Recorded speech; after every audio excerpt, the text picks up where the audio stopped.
heard me proclaim in the presence of many witnesses, and entrust them to reliable people who will be able to teach others also. Take the teachings you heard me proclaim in the presence of many witnesses, and entrust them to reliable people who will be able to teach others also. Take the teachings you heard me proclaim in the presence of many witnesses, and entrust them to reliable people who will be able to teach others also. Take the teachings you heard me proclaim in the presence of many witnesses, and entrust them to reliable people who will be able to teach others also. 2 Timothy 2:2. Hallelujah, 2 Timothy 2:2. Praise the Lord. 2 Timothy 2:2. You and me, let us proclaim the gospel. 2 Timothy 2:2. Hallelujah. 2 Timothy 2:2. Praise the Lord. 2 Timothy 2:2. You and me, Let us proclaim the gospel of Jesus Christ. Take the teachings you heard me proclaim in the presence of many witnesses, and entrust them to reliable people who will be able to teach others also. take the teachings you heard me proclaim in the presence of many witnesses, and entrust them to reliable people who will be able to teach others also. 2 Timothy 2:2. Hallelujah, 2 Timothy 2:2. Praise the Lord. 2 Timothy 2:2. You and me, let us proclaim the gospel. 2 Timothy 2:2. Hallelujah. 2 Timothy 2:2. Praise the Lord. 2 Timothy 2:2. You and me, Let us proclaim the gospel of Jesus Christ. The harvest is plenty, but the workers are few. As for me and my house, we will serve the Lord. We will serve the Lord.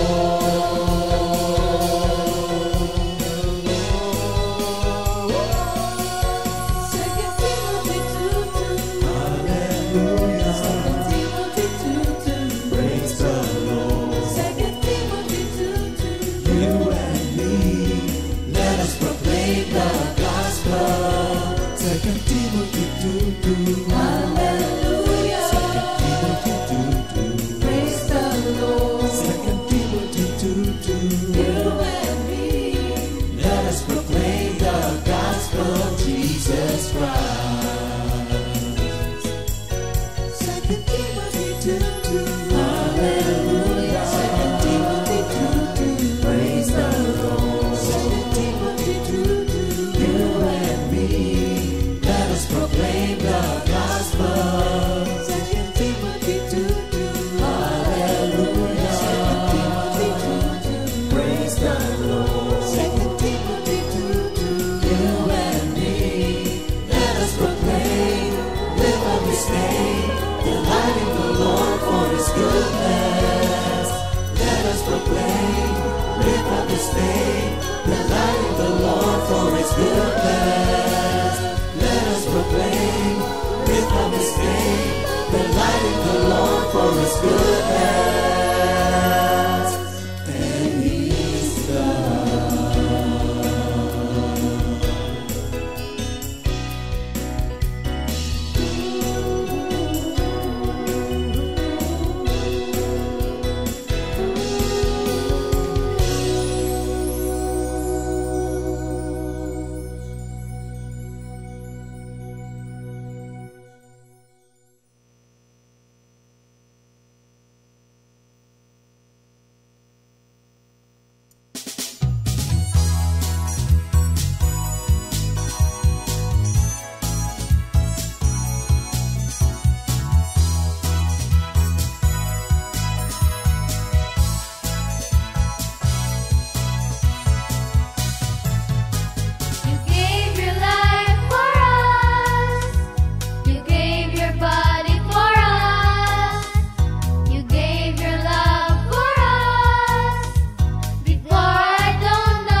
Purihin ang banal na pangalan ng ating Panginoon. Glory, glory to God. Good morning, Lord Jesus. Salamat sa isa na namang umaga na inyong ibinigay upang kami po ay makapag-aral ng inyong mga banal na salita. Glory to God. Yes, glory to God. Good morning, Jesus. Good morning, mga kapatid ko sa pananampalataya. Basahin natin muna ang memory verse of the week bago tayo magsimula sa 1 Peter 1:7. That the genuineness of your faith, being much more precious than gold that perishes, though it is tested by fire, may be found to praise, honor, and glory at the revelation of Jesus Christ. Amen. Sa Tagalog po, mga kapatid, ang ginto, bagabat nasisira, ay pinapadaan sa apoy upang malaman kung talagang dalisay. Gayon din naman ang inyong pananampalataya na higit na mahalaga kaysa ginto ay sinusubok upang malaman kung ito'y talagang tapat. Sa gayon, kayo'y papupurihan, dadakilain at pararangalan sa araw na mahayag si Hesus Kristo. Okay, opening prayer. Heavenly Father, Creator of heaven and earth, muli nagpapakumbaba kami at humihingi ng sufficient grace for this moment, sapagkat nais namin na maihayag na may kapangyarihan ang iyong mga banal na salita. Salamat po sa umagang ito na muli, ang tulong ng banal na Espiritu ay nasa amin, sapagkat yun ang pangako mo na hindi mo kami pababayaan at hindi kami iiwan. Sa umagang ito, papupurihan namin ang iyong banal na pangalan, idideklara ang iyong mabuting balita sapagkat yun ang nais mo, na i-evangelize ang buong mundo. Sa kakayan namin, Lord, hindi kaya namin. Supalit, ikaw rin po ang magbibigay sa amin ng kapangyarihan sa pamamagitan ng banal na Espiritu na siyang tutulong at magbibigay sa amin ng revelation at rema sa umagang ito. Purihin ang iyong banal na pangalan ngayon at magpakailanman. In Jesus' name we pray. Amen. Purihin ng Diyos. Glory, glory, glory to God. Sa ating pong pag-aaral ngayong umaga, nandito po tayo sa sanctification, na kung saan after sanctification ay dinadala tayo ng ating Panginoon dito sa kanyang kaharian. We are translated unto the kingdom of God. At kung tayo ay nandito sa kaharian ng Panginoon, iba na po ang ating lifestyle. We are now living in the kingdom of God. At nakapaloob dito sa kaharian ng ating Panginoon, paano tayo mamubuhay? The Beatitudes. Yun po ang ating tatalakayin ngayong umaga, mga kapatid, sapagkat napakahalaga, napakaganda ng pag-aaral na ito. Nung nakaraang Lunes nga ay tinalakay yung foundation natin, ang Panginoong Hesus Kristo, but how are you building your life? So ito po itatalakayin natin, ito po ay nakapaloob din sa pag-aaral ng The Beatitudes. Basahin muna natin ang ating Bible verse para ngayong umaga dito sa Matthew 5 from verses 1 up to 12. Yeah, Mateo 5, 1-12. Nang makita ni Jesus ang napakaraming tao, umakyat siya sa bundok.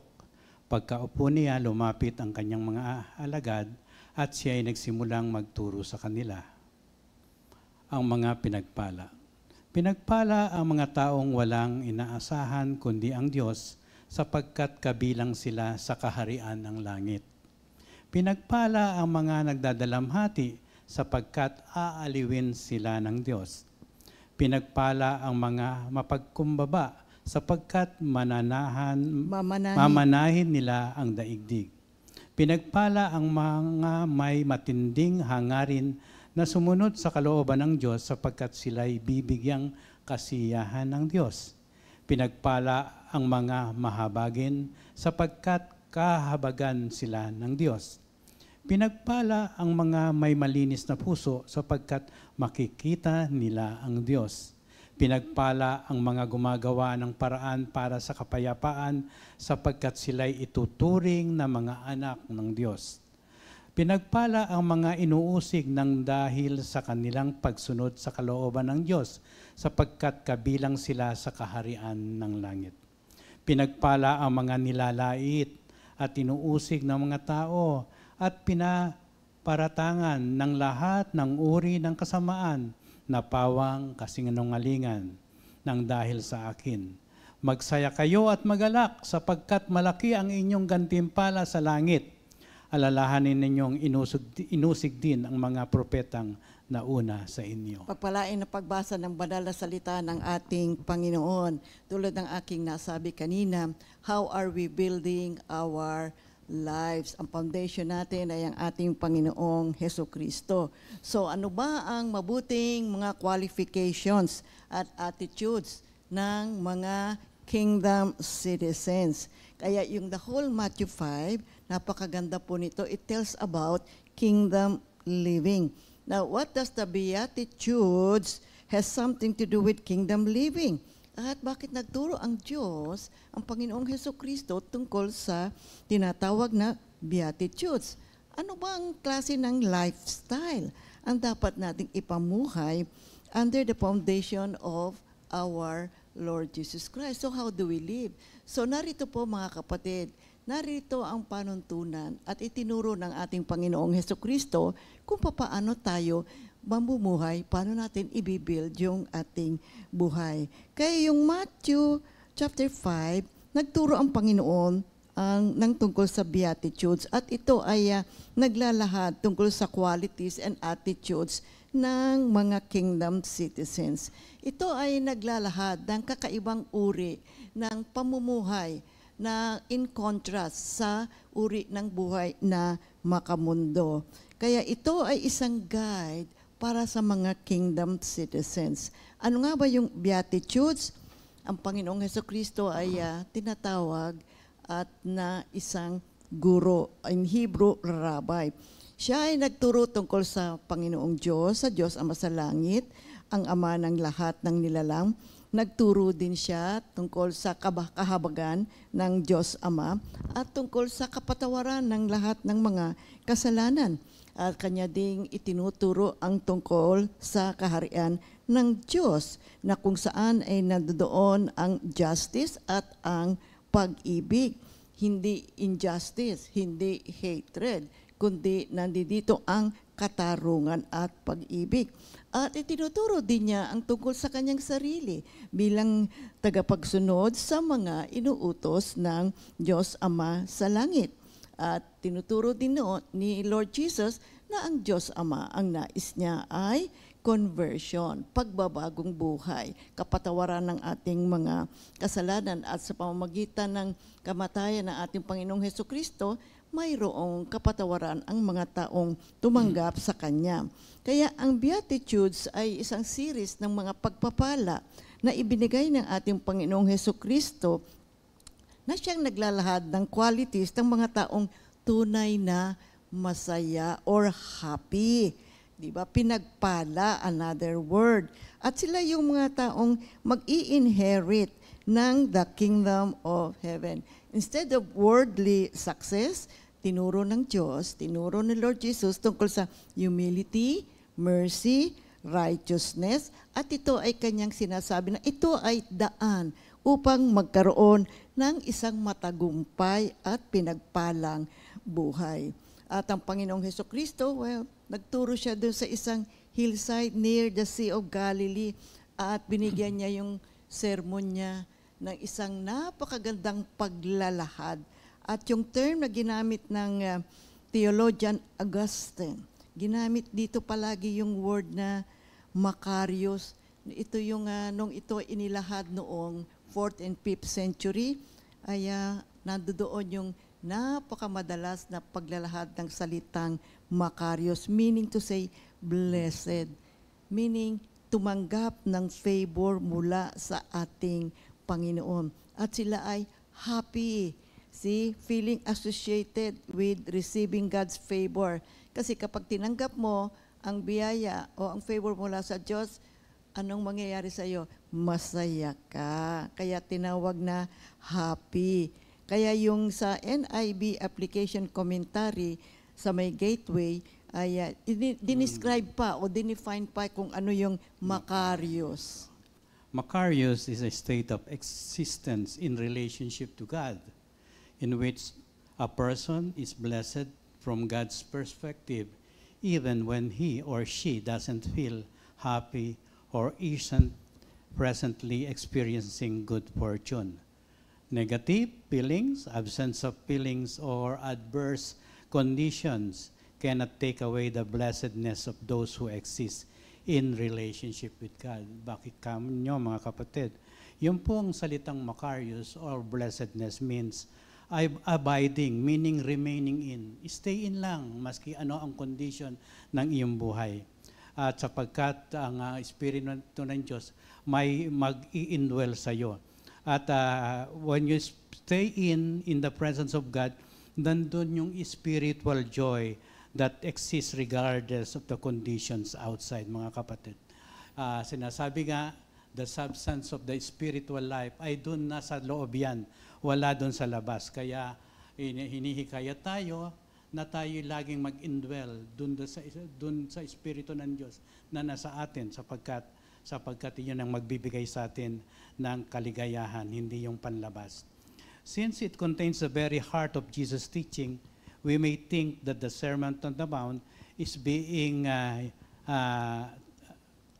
the Mount as being to the New Testament, what the Ten Commandments are to the Old Testament. Yes. Ito pong sa Holly's Bible Handbook, ang sabi, every Christian ought to read and be familiar with the Sermon on the Mount and strive earnestly to live according to its teachings. Maganda po kasi kapatid ang pag-aaral tungkol sa Beatitudes. Ito po ay napakagandang guide natin bilang mga mananampalataya na ngayon ay nabubuhay na in the kingdom of God. Kaya napakaganda at salamat sa Diyos, binigyan niya tayo muli ng pagkakataon na ito ay ating pag-aralan. Sinabi rin ni Dr. Tony Evans, calls the Sermon on the Mount Jesus' Kingdom Manifesto. They are a reminder that Jesus is primary concerned with what is happening on your inside, which should be the basis of what you are showing on the outside. Tama Yes. nga naman, no? Oo. Kung ano ang lumalabas sa iyong panlabas, kung maganda, Kung anong nasa loob mo, lumalabas. Basta Because yun. the mouth speaks of what the heart is full of. Yes. Kasi ang binibigyan din dito ay mas mahal ka kung ano ang nasa loob. At kung ano ang nasa loob, mahahayag talaga yan, mga kapatid. Hindi natin maikakaila yan. Mahahayag yan. Kaya sinasabi dito na mahalaga kung ano ang nasa kalooban natin.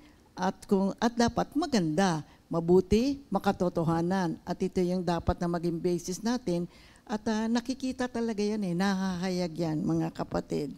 Kaya nga itinuro ni Jesus na sa kanyang mga alagad kung paano sila dapat mamuhay upang Yes. makamit nila ang kasaganahan ng buhay at kaligayahang kaloob ng Diyos Para sa lahat ng tao. So, itong pagtuturong ito, inumpisa niya sa disciples kasi alam niya na sila ang magtuturo sa mga tao Yeah. at mabibigyan ng kaginhawahan spiritually ang mga taong ito. Ginawa niya ito sa pamagitan ng kanyang sariling paraan ng pamumuhay at ng kanyang mga salita. Oo. Mga kapatid. And this is how Jesus lived. Ipinamuhay niya yung kanyang itinuturo. Kaya sa dialogue na ito, nire-reiterate inuulit, meaning to say, ng ating Panginoong Hesukristo, importante ho yung Ten Commandments for moral life. At mahalaga dito, kaya ito ay tinatalakay din natin at pinag-aaralan natin, mga kapatid. Si Lord Jesus Christ, He Himself lived a poor life. Kaya kanyang tinuturo that the attainment of fullness of life and happiness, it requires fundamental attitudes and virtues. As the one that Jesus commends to the young men and others that na itinuturo niya throughout His public ministry as underlying the keeping of the Ten Commandments. Kanyang sinasabi, itinuturo niya, mahalaga ang Ten Commandments kasi gawin din ninyo yan. Pero itong mga pagtuturong katulad ng pagtuturo tungkol sa Beatitudes, mahalaga ito, mga kapatid. Pag-aralan din to. Kaya nga sinabi sa New Testament, ito yung Ten Commandments. Diba? Ito yung hinahanay nila na mabuting sundin at pag-aralan natin. Ang Beatitude refers to a state of deep happiness or joy. Tinuturo ng Panginoon ito na foundation ito ng ating buhay, ng isang authentic Christian discipleship and the attainment of ultimate happiness, mga kapatid. This gives spirit to the law of the Ten Commandments and bring perfection to moral life. Na yung banal na espiritu ultimately is the spirit of love, mga kapatid. Kaya in response to the question ng mga tao na ano ba ang kanilang mabuting gawin, tinuro ng ating Panginoon, magmahalan kayo sapagkat ang buhay ng tao ay nakapaloob sa pag-ibig. Kaya ang Beatitudes ay mahalaga. Dinidescribe ito yung mga characteristics ng mga taong blessed by God. Kaya nga, blessed is he. Palaging blessed. Pag binasa mo, palaging nakalagay yung word na blessed. See, this is a vision. Ito ay pananaw natin, guide natin, foundation din natin para sa buhay natin. Kaya nga, how are we building our lives? Sundan natin ito. Pag-aralan natin ito. Kailangan po yung mga virtues, values like humility, meekness, mercy. Guide po natin ito sa ating buhay. Guide po ito for discipleship upang tayo po ay i-lead, pangunahan tayo upang tayo ay magkaroon ng isang totoo at makalangit na kaligayahan at magkaroon tayo ng buhay na walang hanggan. Now, bakit itinuro ng Panginoong Hesukristo itong Beatitudes? Upang malaman ng maraming tao, inilalahad ng ating Panginoon. If you will notice, when Jesus Christ ay nandito sa lupa, ang kanya talagang pinopromote ay ang the kingdom of God. Kaya itinuro niya yung Beatitudes kasi it's about to teach about the kingdom of God, how to live in the kingdom of God, to let the people know the lifestyle of people living in the kingdom of God. Then he continued further by teaching the people other topics such as salt and light, sabi niya ganyan, fulfillment of the law, murder, adultery, divorce, oaths, yung panunumpa, and then eye to eye, love your enemies. Ito po, kung mapapansin niyo, ito po ay mga pang-araw-araw na pamumuhay natin. Kaya makita mo ngayon, yung Matthew 5, pag binasa mo ng ganyan, yan ay pang-araw-araw nating buhay. Itinuturo ng Panginoon, sinasabi niya, ito ang dapat na maging uri ng buhay ninyo araw-araw. Kaya yung Beatitudes is about kingdom living. Okay. Pamumuhay sa kaharian ng Diyos. Yes. Oo. Sapagkat ang sabi nga ng Diyos, narito na ang kanyang kaharian. Nung pumunta siya rito, inilagay niya yung kaharian niya. At Dala-dala niya ang kaharian. Yes, oo. Ang pamumuhay sa kaharian ayon sa paglalarawan sa mga tawagin natin Beatitudes o yung kabutihang panloob ay nangangahulugang pagtanggap ng isang hanay ng mga pananaw na taliwas sa karaniwan. Tulad ng kababaang loob, awa, at paghahangad sa katwiran na sumasalamin sa mga halaga ng kaharian ng Diyos sa halip na sa mundo. Sa ganitong paraan ng pamumuhay ay may mga katangiang panloob tulad ng pagiging dukha sa Espiritu. Ito po ay pagdidepende sa Diyos pag sinabing mong dukha sa Espiritu. At kadalisayan ng puso. Kasama ang mga panlabas na pagpapahayag tulad ng paggawa ng kapayapaan at pagtanggap ng pag-uusig dahil sa katwiran. Mabigat sundin. Sabi nga nila, kabaliktaran nito. Subalit, bakit ito ang sinasabi ng Diyos? Kasama ang mga panlabas na pagpapahayag tulad ng paggawa ng kapayapaan, pagtanggap ng pag-uusig dahil sa katwiran. At at the end, ang pangwakas na pangako ay sa pamamagitan ng pamumuhay ng ganitong paraan. Ito ang binabanggit ng ating Diyos. Nararanasan ng tunay na pangmatagal ng kaligayahan at isang mayamang pamumuhay sa kaharian, gaya ng itinuro niya dito sa Sermon on the Mount, o tawagin nating Beatitudes sa Matthew 5, 3-12. Sa ilalim ng pamamahala ng Diyos. Tandaan natin, ito pong ipinapahayag ng Diyos ay sa ilalim ng pamahalaan ng Diyos. Kaya nais ng Diyos na ang espiritu natin, na taglay-taglay natin, ay mauunawaan nating lagi na ang itinuturo niya ay kapamahalaan niya. at ito'y magbubunga ng kaluwalhatian sa ating Panginoon. Ang pamumuhay sa kaharian ng Diyos, mga kapatid, ay tungkol sa pagtanggap ng mga tinatawag natin virtues o kabutihan, magandang pag-aasal, ang pagiging dukha sa Espiritu, nagdadalamhati, maamo, nagugutom sa katwiran, mahabagin, dalisay ang puso, at tagapamagitan ng kapayapaan, at pagtitiis sa persecution alang sa katwiran, ay kung titignan mo, napakahirap sundin, mga kapatid. Hindi lamang ito mga positibong pagpapala, kundi isang panawagan upang isabuhay ang isang nabagong pagkatao at pamumuhay na sumasalamin sa pagmamahal at katarungan at kapayapaan ng Diyos. Dito'y naghahanda ito sa atin upang mailarawan natin, maisalamin natin ang ginawa ng ating Panginoon. At malalaman natin habang tayo nagpapatuloy, habang tayo nag-aaral, na tama ang Diyos. Nasa ilalim ng kanyang kaharian, nandun ang pagpapala, ang pagpapalang espiritual na magbubunga sa atin ng kaligayahan at buhay na pag-asa. Kaya sinasabi sa atin ng ating Panginoong Hesukristo na napakabuti na magkaroon tayo ng isang maayos at makatotohan ng uri ng buhay. Ang kanyang intention upang at kanyang itinuro ang Beatitudes ay upang maiayos natin at makapamuhay tayo ng kaaya-aya o naayon sa panuntunan ng ating Panginoon. We have to concentrate really on our relationship with God. Mahalaga po ito, mga kapatid. Kailangan makita natin ang kahalagahan ng ating maayos na relasyon sa ating Panginoon. Itong Beatitudes ay nag-i-start sa salitang blessed, di ba? Kung saan yung Greek word makarios, often translated into English as happy. But the Greek word means to be spiritually approved by God. See, he who God blesses has obtained the favor of God. So, he becomes a happy man. You see, he is happy because he is approved by God. See, the approval of God rests upon him. Alam nyo, yung blessed is also another statement for congratulations. Bakit? Bakit tayo kinukongratulate? Kasi no one can ever come or enter the kingdom of God unless approve siya ng ating Panginoon.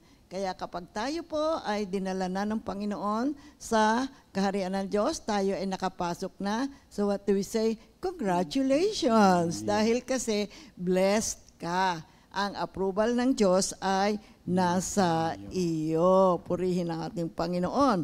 That's why ang salvation natin, di ba, ini-invite tayo ng ating Panginoon, come to me, sinasabi niya ganyan, di ba? Sino man ang tumanggap sa ating Panginoon, siya ay magkakaroon ng kaligtasan. At ang pag-ibig ng Diyos sumasa atin, grasya lang po ang buhay natin, mga kapatid, sa Romans 8:29-30. Kaya ang mga mananampalataya na ngayon ay privileged na nandirito na tayo sa kaharian ng ating Panginoon.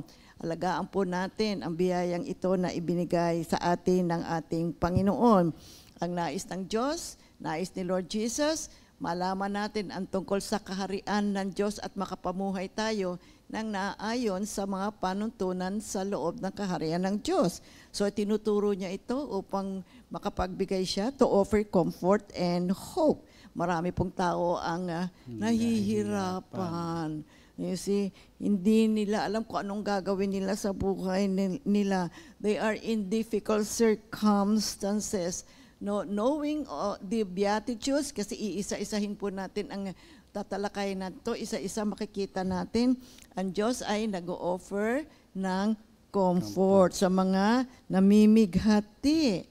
Doon sa mga poor in the spirits, makikita natin, mga kapatid dyan, pag-aaralan natin iisa-isa. At kaya itinuturo din ito ng ating Panginoon para naman tayo sumaya. Nasa gitna ng mga negative situations ng buhay natin ay mayroong kagalakan, mayroong kasiyahan, mayroong success. Kung atin lamang bibigyang pansin ang mga panuntunan ng ating Panginoon. Maaring kung minsan nakikita natin, bakit negative ito? Pero pag pinag-aralan mong mabuti, ay mayroong buti at mayroong biyaya na dala-dala ito sa buhay natin. See, there is a deep and abiding joy that comes from obedience. You see, that comes from the right relationship with God. At magkakaroon tayo ng isang maayos na uri ng pamumuhay. Many lives are in difficult situations because hindi ho nila alam ang mga ganitong klase ng mga pagtuturo. Kaya yung Beatitudes, foundation po ito, mga kapatid, para sa ating kingdom living.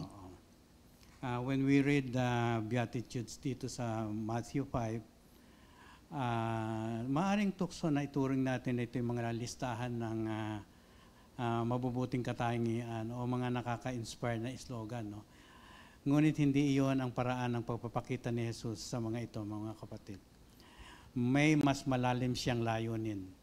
Itinatag niya ang saligan para sa buhay dito sa kaharian ng Diyos. Ipinapahayag na ito po'y isang radikal, no? Puspusan na pagbabago sa pananaw na hinggil sa pagpapala, kapangyarihan at pagkakakilanlan natin bilang isang disipulo o isang mananampalataya ni Kristo. To continue the reasons, no? Ito pa, iba pang mga dahilan kung bakit itinuro ng Panginoong Hesukristo ang tungkol sa Beatitudes. Unang-una nga yung the kingdom of God, gusto niya ipaalam sa maraming tao, mayroong another lifestyle, may isang kaharian. Kasi siyempre tayong mga tao, nabubuhay tayo dito sa mundo, kala natin yun na yun. Pero sa pagtuturo ng ating Panginoong Hesukristo, tinuturo niya mayroong pang isang uri ng buhay. Actually, ang dapat, nandoon kayo sa kaharian ng ating Panginoon. Ito ngayon ang kanyang ginagawa para tayo matuto at matanggap natin yung ninanasa nating uri ng buhay na may kasiyahan, may kapayapaan. At ito'y matatanggap natin kapag tayo ay nakaugnay sa ating Panginoon at sumusunod tayo sa kanyang mga ipinag-uutos sa buhay natin. So, unang-una, He wants everybody to know. Kaya't nandoon ang ginagawa ng Panginoon na pumupunta siya sa mga iba't ibang mga lugar upang magturo, upang maghayag ng isang bagong uri ng buhay. At yan yung buhay sa ilalim ng kaharian ng ating Panginoon. Pero may bagong lifestyle dito. Ito nga yun. Sinasabi niya, sundin ninyo, gawin ninyo. Ito yung tinatawagan na manifesto. Ito yung the Beatitudes. Tikalawa, gusto pa rin ng ating Panginoon is hindi lamang ang uri ng buhay natin ay yung makamundo, kundi tayong lahat, mamuhay tayo doon sa katotohanan. Tayong lahat ay maging kaisa sa isang uri ng buhay na hindi makamundo. Sinasabi niya, dito kayo, dito ang katotohanan, dito ang uri ng buhay na makapagbibigay ng kasiyahan at tumpak na uri ng buhay. Yan ang gusto niya. Kapag tayo ay naniwala sa mga pagtuturo ng Diyos, nagtitiwala tayo sa mabubuo ngayon isang community ng mga mananampalataya na nabubuhay ngayon sa katotohanan. Kaya yun ang gusto niyang mangyari sa buhay natin. At hindi lamang yan. Tinuturo niya yung Beatitudes para maunawaan natin ang nature ng pagpapala ng Diyos. Kasi kapag tayo ay nagdarasal, di ba? Lalong-lalo na kung tayo ay hindi pa tayo bagong nilalang kay Kristo, kala natin yung pag nag-pray ka, ibibigay sa iyo ng Panginoon. Kapag gano'n lang, mayroong pong mga panuntunan kasi ang ating Panginoon. Kapag tayo ay nananalangin, manalangin tayo na may pagtitiwala. Kaya kumisa kapag hindi mo matanggap, nagagalit ka, nagtatampo ka sa ating Panginoon, ngunit ang pagpapala ng Diyos po, mga kapatid, ay nandiyan, sumunod lamang tayo. Meron kasing mga panuntunan ng Panginoon na dapat nating sundin. Ipinapakita niya na mabait ang Diyos, mapagpala ang ating Panginoon. Ngunit kapag tayo ay sumasalungat sa mga hindi nais ng ating Panginoon, ay hindi po tayo makatatanggap. Kaya kinakailangan po natin ang mga ganitong klase ng mga pag-aaral upang malaman natin, matutunan natin na ito pala ang klase ng uri ng buhay na nais ng ating Panginoon. At hindi lamang yan, dahil nga sa maraming hardships ng buhay, di ba, para ma-encourage tayo na magkaroon tayo ng pag-asa sa gitna ng mga kahirapan. Oo. Kaya sa panahon ni Jesus Christ, no, marami dito mga oppressed, grieving, yung tinatawag nating marginalized, naririnig din natin yan, no? At yung mga mahihirap. Ito pong Beatitudes did not ignore that reality. Alam ng Diyos na marami sila. They affirm that those very people are blessed in kingdoms, God's kingdom. Kayo pong sinasabi niya, kung kayo naghihirap sa espiritu, lumapit kayo sa Diyos at makikita nyo ang kaharian ng Diyos na siyang magpapaligaya sa inyo. The promises are real. May comfort, mayroong inheritance, may reward of course. At hindi kayo pababayaan, hindi kayo kakalimutan, kayong mga weary, tinatawag ang weary, no? Jesus, mga pagod. Hirap. Yung mga hirap, no? At Jesus also spoke to the people, yung mga laging nasusugatan, nagkakaroon ng kawalan, may mga losses and suffering. And Jesus said, God sees you. Yung, nakikita po ng Diyos. Kayo, alam ng Diyos. Oo, ang kanyang brokenness o tinatawag nating pagkasira, does not qualify you if it is the avenue through which His blessings comes. Ibig sabihin, kung meron man brokenness, pagkasira, bubuuin ko yan, ang sinasabi ng Diyos. And of course, makikita natin na ang Diyos is the guarantor of hope. Ibig sabihin, siya lamang ang powerful at siya ang may daladala ng buhay na pag-asa sa ating buhay. Tandaan po natin yan. For hope is the power of God. Holding your life together, hinahawakan niya ng ating buhay at kung paano niya sinusustain ang universe. Tandaan natin, universe, paano na itong buhay natin, lagi niyang sinusustain, no? Spiritually, physically, and of course, hindi tayo nagkukulang sa anumang bagay. Kapag hiniling natin yan, ay naibibigay naman sa atin ng ating Panginoon. Number 5, yung tinatawag nating to call people to kingdom transformation. Ibig sabihin, always transforming but not conforming. Kasi po, ito pong mundo, the pattern of this world, ay turn out to be more resistant to transformation. Ayaw ng transformation. Ayaw magbago. Ayaw magbago. Oo. Hindi kasi ang akala nila, yung kanilang kilos, yung kanilang uri ng pag-iisip, yun na yun. Kinalakihan na nga eh. Pero yun nga ang ginagawa ng ating Panginoon. By teaching the Beatitudes, binabago ng Panginoon. See, instead of pride, ay sasabi niya, be humble. Sabi niya, be merciful. Di ba? Yun ang nangyayari kasi. Kaya kailangan ho talaga magkaroon tayo ng humility. Marami kasi ang mga tao na kinokorek mo, ayaw, nagagalit, galit pa sa iyo. Kasi nakasanayan niya na yung ganong uri ng ugali. Di ba? Na kapag tinuturo mo ang katotohanan, ayaw. Di ba? Magagalit pa sa iyo. Ganoon. Pero ang Diyos, mabait kasi ang gusto niya kasi ikabubuti kasi natin eh. Gusto niya lahat tayo magkaroon ng isang maayos na buhay. Pero kailangan po talagang matutunan natin. Kaya kapag nag-aral ka ng salita ng Panginoon, diba nung araw, sabihin natin, ay, ganun pala yun. Tapos pag nagpatuloy ka na pag-aaral ng salita ng Panginoon, ay naku, akala ko, alam ko na yun. Ganun pala, kulang pala ang kaalaman ko. Salamat sa Diyos, dinala ako sa ganitong klase ng uri ng pag-aaral. Marami pa po tayong dapat malaman, mga kapatid. Kaya salamat sa Diyos at dinala niya tayo sa ganitong klase ng uri ng buhay. We're learning a lot. Life is a school. There's so much to learn, my dear people of God. Kaya ang gusto ng Panginoon, transformation. Kasi ang sinful life ay hindi naman makakatanggap ng buhay na walang hanggan. Diba? It's a life that is transformed by the Holy Spirit. At siya pong makatatanggap ng buhay na walang hanggan. Kaya nga, kailangan po yung transformation kasi how are we building our lives? we have to build it in a manner na in accordance to the will of God. Gusto ni Lord be transformed. You see? Kaya ginawa ng Panginoon, ibinigay niya ang Beatitudes bilang the bedrock of kingdom life. Okay, saligan ng ating buhay sa kaharian ng Diyos. So talakayin natin, pag-aralan natin muna yung unang Beatitudes. Iisa-isahin ho natin yan mga kapatid, sundan ho ninyo. Maganda hong pag-aaral ito mga kapatid, di ba? Kasi unang-una nakalagay, blessed are the poor in spirit, for theirs is the kingdom of God. Okay, meron tatlong elements dito sa first beatitude na kailangan pong bigyan natin ng pansin, bigyan natin ng explanation. Unang-una, yung meaning ng blessed. Yung ikalawa, meaning ng poor in spirit. At ikatlo, ano ang ibig sabihin na to have the kingdom of God?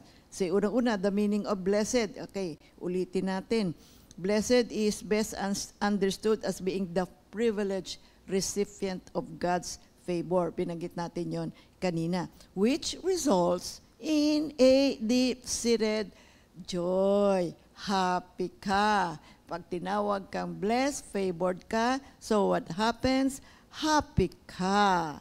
Because ikaw ay nakatanggap ng favor mula sa ating Panginoon. You see?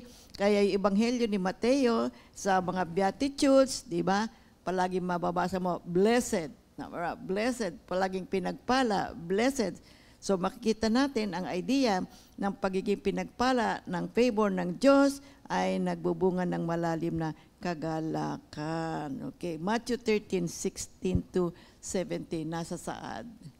Subalit pinagpala kayo sapagkat nakakakita ang inyong mga mata at nakakarinig ang inyong mga tainga. Tandaan ninyo, maraming propeta at matutuwid na tao ang naghangad na makita ang inyong nasasaksihan at marinig ang inyong napapakinggan. Subalit hindi nila ito nakita. Amen. So, ni narinig. sinasabi ni Lord Jesus sa kanyang mga disciples, you are not only happy, but you are really privileged recipients of God's favor. Kasi nakita ninyo at narinig ninyo si Lord Jesus. Right? Diba? So kailangan ito, maunawaan nating mabuti mga kapatid. Itong seeing, hearing, and understanding, nakakasiya to sa puso. Di ba kapag kamisa nag-aaral ka nga meron ka nakitang word, meron kang napag-aralan, nagkaroon ka ng kaliwanagan, ay praise God, ang ganda, ang galing naman. Nagkakaroon ka ng inner joy kasi binibigyan ka ng revelation ng ating Panginoon. Di ba? Na, ay, ang ganda, ang galing. Thank you, Lord, thank you, Lord. Di ko lang, sasabi ka ng ganon. Though another powerful passage that demonstrates Jesus' understanding of blessed. Again, ito yung Matthew 16:15-17. Mateo 16:15-17. Tinanong ulit sila ni Jesus, ngunit para sa inyo, sino ako? Sumagot si Simon Pedro, kayo po ang Kristo, ang anak ng Diyos na buhay. Sinabi sa kanya ni Jesus, pinagpala ka, Simon na anak ni Jonas, sapagkat ang katotohanan ito'y hindi inihayag sa iyo ng sinumang tao, kundi ng aking Ama na nasa langit. Now, kasi tinanong ng disciples, si Lord Jesus, tinanong niya yung disciples. Sabi niya, who do you think I am? Sinagot naman ni Simon Peter. Sabi niya, you are the Messiah, the Son of the living God. Then, sabi ni Lord Jesus kay Peter, you are blessed. See? Sabi niya, you are blessed. Jesus is not telling Peter that he should now be happy that he got Jesus' question correct. Huwag ka maging masaya dahil kasi tama ang sagot mo. Rather, sabi ni Lord Jesus, you are privileged. Sabi niya, na tumanggap ka ng revelation, sabi ni Lord Jesus sa kanya. Kaya magkaroon ka ng very deep-seated joy. Kasi yung mga ganyang klase ng kapahayagan, nagmumula yan sa Diyos. Hindi lang ho natin yan naiisip on our own, but then these are revelations from God. At dito nakita natin si Peter nahayag sa kanya kung sino ang ating Panginoong Hesus Kristo. So therefore, we can conclude na yung term na blessed in the Gospel of Matthew means the privileged recipient. Tumanggap ka ng napaka-biyayang favor mula sa ating Panginoon. Talakay naman natin yung meaning ng poor in spirit. Ano ibig sabihin ng, yung the meaning muna ng spirit. Ano ba ito? Spirit in the praise, poor in spirit, refers to the person's spirit, not the Holy Spirit. Ito yung espiritu natin, mga kapatid. See, yung meaning of poor sa New Testament, ito, ang pag-uri na mahirap sa buong sinaunang sa Old Testament, sa New Testament, kapatid, at saka sa Old Testament at saka sa Bagong Tipan, ay madalas na nangangahulugan ng pagiging dukha o pulubi. So makita natin Matthew 11:5, Matthew 19:21, Matthew 26:9, and verse 11. Napakarami po mga verses nito, mga kapatid. Sa panitikang Griego sa labas ng Bagong Tipan, ang pang-uri na mahirap ay kadalasang ginagamit sa substantial bilang isang pangalan upang nangangahulugang pulubi. So una, sinasabi, ibig sabihin yung poor, pulubi, talagang mahirap, mga kapatid. Kasi ang mga mahirap ay madalas na mga pulubi na baldado at hindi makapagbigay ng pagkakakitaan para sa kanilang sarili. They themselves, they have no way of earning, ika nga. Wala silang paraan upang sila ay magkaroon ng kabuhayan at masustain nila yung kanilang sarili. Yan po yung poor sa New Testament. Ano naman yung poor sa Old Testament? Okay. Sa Lumang Tipan, ang mahirap o tinatawag nating poor ay yung mga nasa nangangailangan. Needy condition. Oo, ibig sabihin needy condition. This includes those who are in need of God's help, mga kapatid. The poor are those who cry out to God for help, depend entirely on God's grace to meet their needs, have a humble and contrite spirit, experience God's deliverance, and enjoy His undeserved favor. Yeah. So, nandito yan sa Psalm 10, verse 17, Psalm 34, verse 6, Psalm 86, verses 1 up to 5, Isaiah 41, verses 17 to 18. Sa Salmo 86, 1 up to 5. Nakikita din po natin yan, mga kapatid.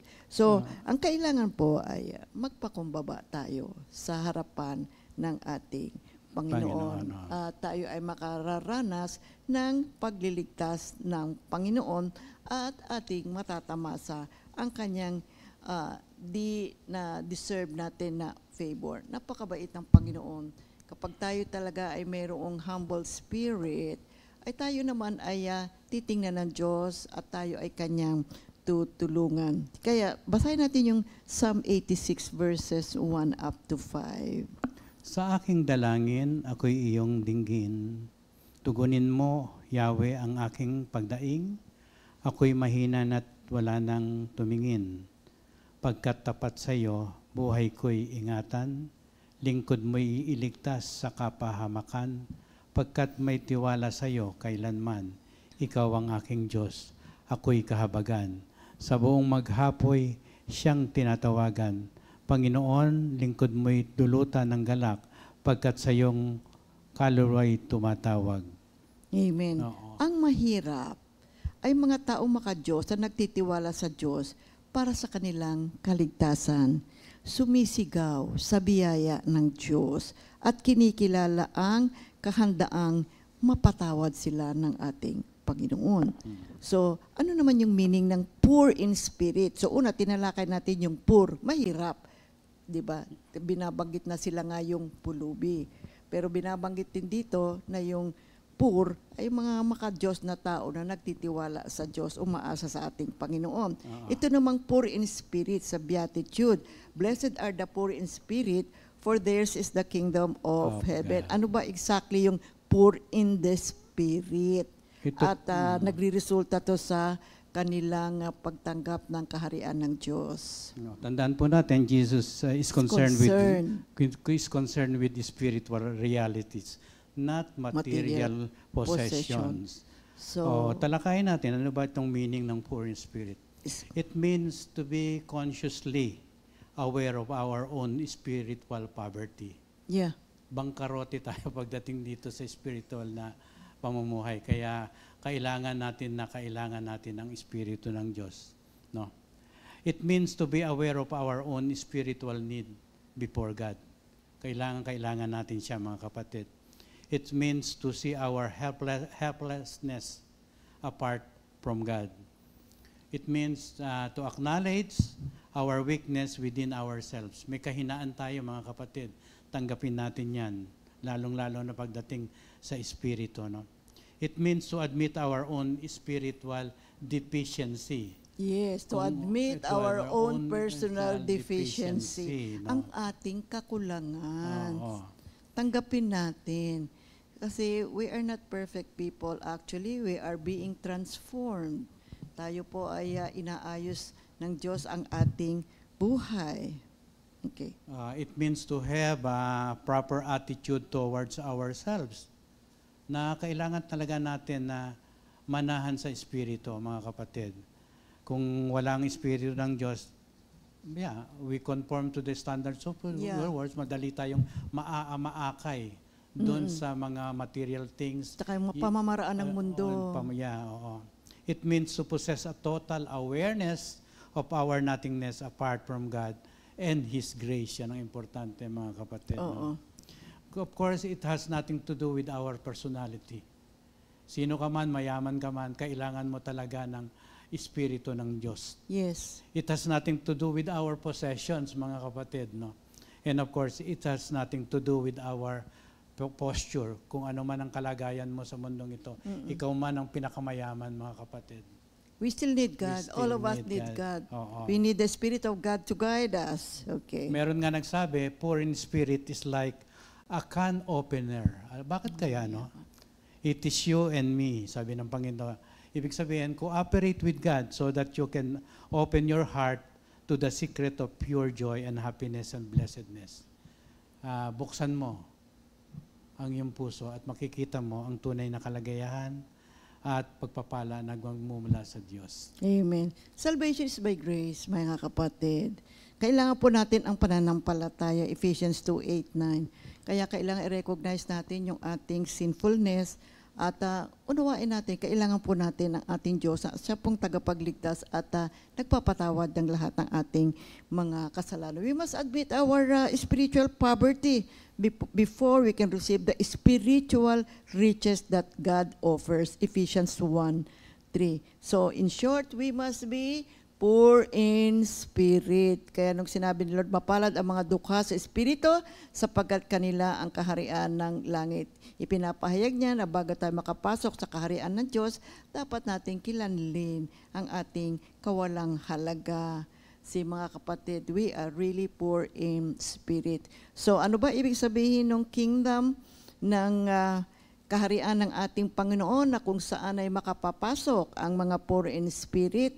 Ito po yung kaharian ng ating Panginoon. Kapag tayo po ay may humility, kapakumbabaan, tinatanggap ang ating mga kawalan, ang ating kasalanan, mga kapatid, patatawarin tayo ng ating Panginoon at tayo ay Kanyang dadalhin sa Kanyang kaharian. You see?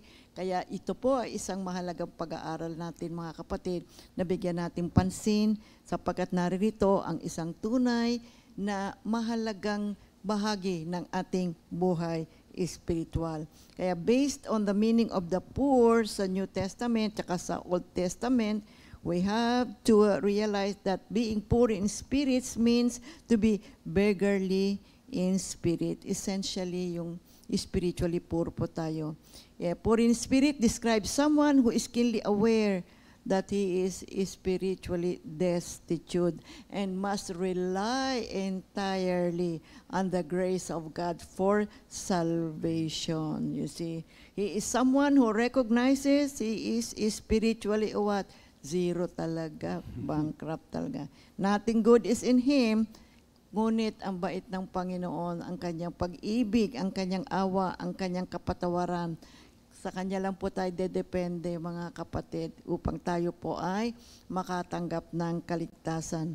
Kaya yung praise na blessed are the poor in spirit sa Matthew 5:3, see, we have to really recognize yung ating pong mga kawalan, mga kapatid. It signifies humility and awareness ng ating pangangailangan sa divine grace ng ating Panginoon. See, being poor in spirit means acknowledging that the true fulfillment ng ating spiritual life ay nagmumula lamang sa ating Panginoon. Kasi nandun yung promise ng Panginoon, if you are poor in spirit, theirs is the kingdom of God. Mapapasa atin, you see, ang kaharian ng ating Panginoon. Dadalhin tayo ni Lord sa kanyang kaharian na kakaiba naman talaga ang uri ng buhay. Napakaganda, mga kapatid. That's why we invite you. Kapatid, kung ikaw ngayon ka lang na nag-open nitong ating GMJ at natagpuan mo ang ating pagtuturo ngayong umaga, sumaiyo ang pagpapala ng Diyos, tanggapin ang ating Panginoon at magkaroon ka ng bagong buhay na nakaugnay sa ating Panginoong Hesukristo. Okay. At kaya ang Biblia, nagtuturo po sa atin, mga kapatid, na yung mga taong may broken heart, you see, at mayroong contrite heart, see, yan po ay kinagigiliwan ng Diyos. Kasi gustong-gusto ng Diyos yung mayroong kang humility at iko'y nanunumbalik, see, sa presensya ng ating Panginoon. Psalm 34 verse 18. Kita mo. Awit 34:18, tinutulungan niya mga nagdurusa at di binibigo ang walang pag-asa. Amen. Dito ay tinuturo ng Biblia na ang Diyos ay malapit sa mga may bagabag na puso at nagsisising espiritu at hindi niya hinahamak ang mga lumalapit sa kanyang harapan na may bagabag sa puso. Nandito din po yan sa awit 51, talata 17. It is for this reason that Jesus declares Matthew 5:3 that the kingdom of heaven belongs to those who with a poor spirit or contrite spirit. Kaya naman, hindi katakatakang hinihimok tayo ng Biblia na manatili sa piling ng mga individual na may mababang espiritu sa halip na hatiin ang samsam ng mga matataas ng ang puso. Amen. Sa Proverbs 16:19, ganito po ang sinasabi, higit na mabuti ang magpakumbaba kahit na mahirap kaysa makihati sa yaman ng mapagmataas. Amen. Kaya mahalaga po, mga kapatid, ang pagpapakumbaba, be humble, aminin natin ang ating kawalan, aminin natin na kailangan po tayong turuan ng ating Panginoon, tanggapin natin ang mga pagtuturo at pagtutuwid ng ating Panginoon. Wala po tayong magagawa kung wala ang Diyos sa buhay natin. Kaya yung ating Matthew 5 verse 3, yung Beatitudes, ay nagsasabi sa atin na tayo po ay may pagkukulang, malaki ang ating kakulangan, mga kapatid. See, we are really worthy ng mga punishment ng ating Panginoon. Ngunit ang dahil sa pag-ibig ng ating Panginoon, tayo po ay may kapatawaran. Let us rely on our God.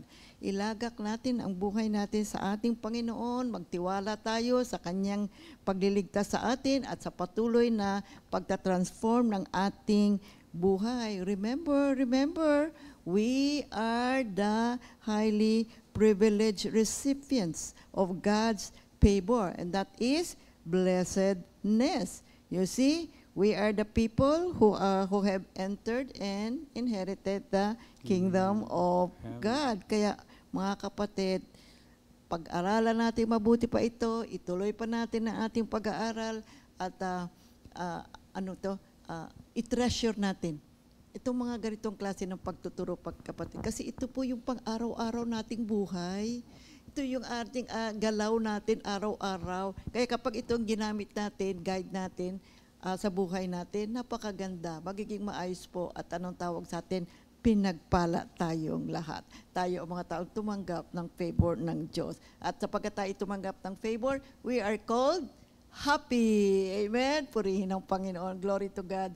Purihin ang Diyos sa kanyang dakilang pag-ibig para po sa ating lahat.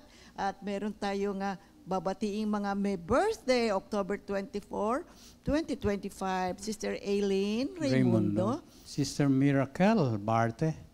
Sister Jacqueline Ignacio. Sister Jackie, happy birthday sa iyo. Purihin ang Panginoon. Glory to God. Purihin ang Diyos sa kanyang dakilang pag-ibig para po sa ating lahat. At meron tayong mga announcements para dun sa ating anniversary. Purihin ang Diyos. Huwag niyo pong kalilimutan mga kapatid ha. Yung ating anniversary na gaganapin natin sa November 29 at 30. At bantayan natin yung ating last day of payments. Mga glory to God. Purihin ang Panginoon, purihin ang Diyos. Glory to God. Maraming salamat po sa lahat ng biyayang binibigay ng Diyos. Pero kantahan muna natin yung mga may birthday.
Glory to God, hallelujah, happy birthday sa inyong lahat mga kapatid.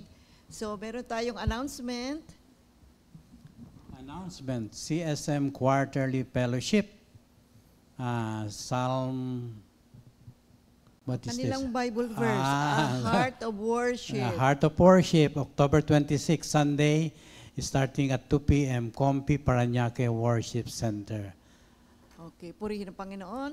Para naman po sa ating anniversary, ito po ang ating announcement. Compi Family Affair, 44th Anniversary and Early Christmas Fellowship on November 29 to 30, 2025 at the Hotel Supreme Mall and Event Center, Baguio City.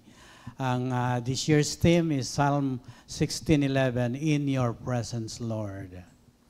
Reminders po mga kapatid, deadline of registration and payment is on November 9, 2025.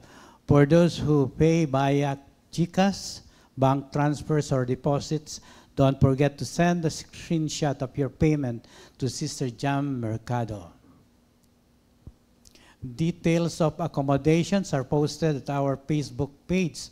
And for those who wants to check in on Friday, November 28, 2025, kanya-kanya na po ang inyong pagsubok. Just mention Compi to avail of the discounts. Details are also posted on our FB page.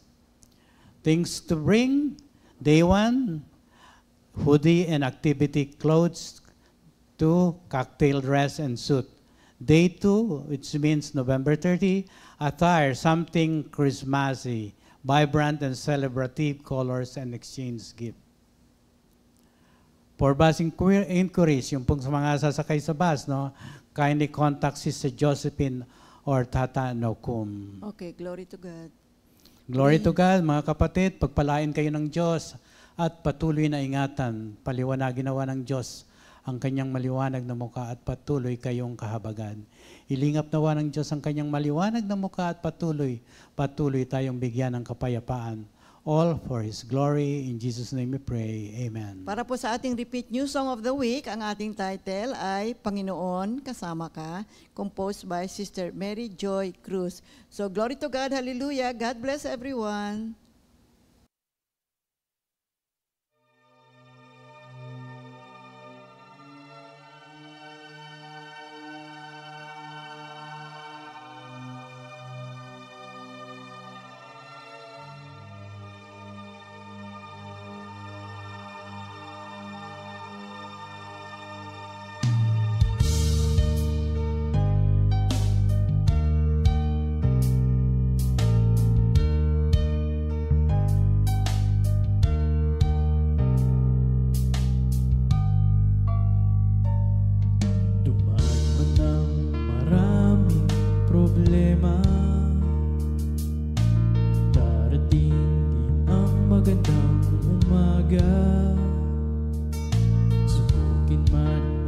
panahon tayo'y makakaahon, sa pagsubok ay kasama ka.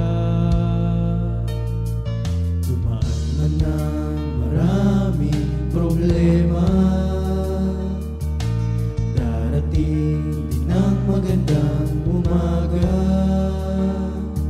Subukin man ng panahon tayo'y makakaahon, sa pagsubok ay kasama ka.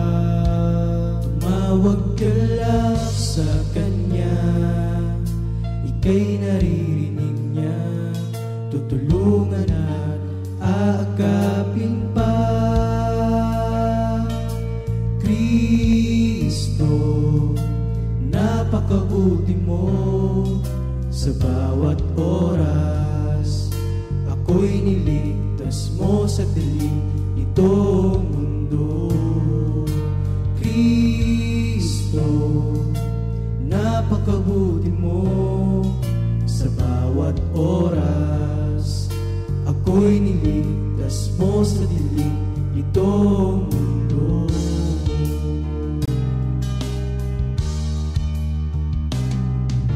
Pangako mo'y hihintayin, daan mo'y tatahakin, bawat hakbang kasama ka, sa pag-iyak sandalan ka.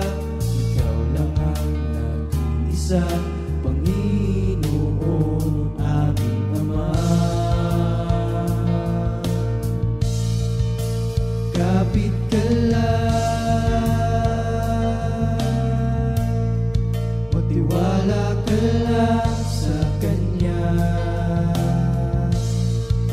manalig ka lang, tutulungan ka niya.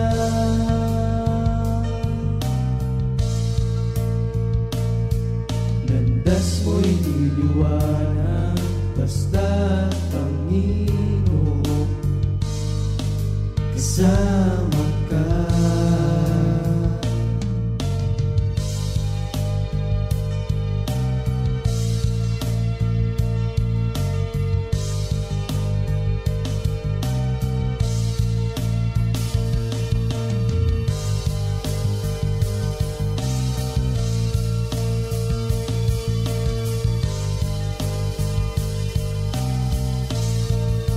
Tumawag ka lang sa Kanya, ika'y naririnig niya, tutulungan at aakapin pa.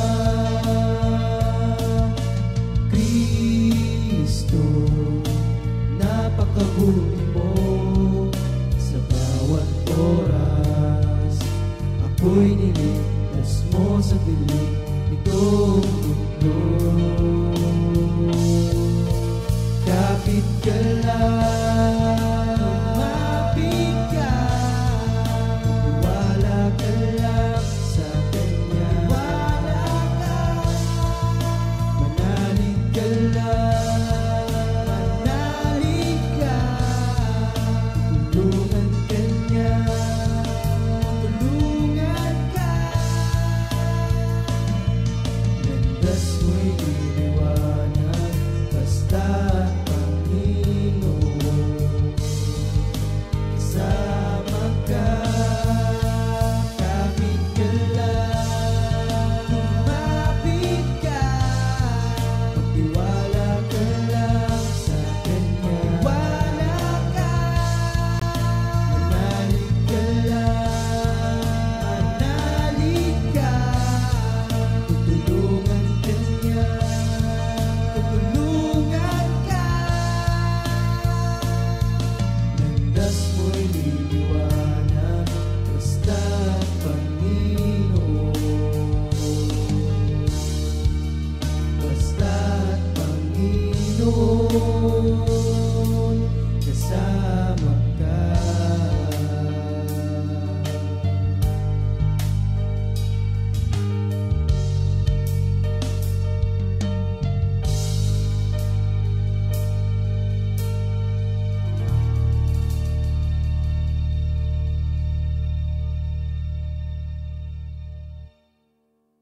Second Timothy 2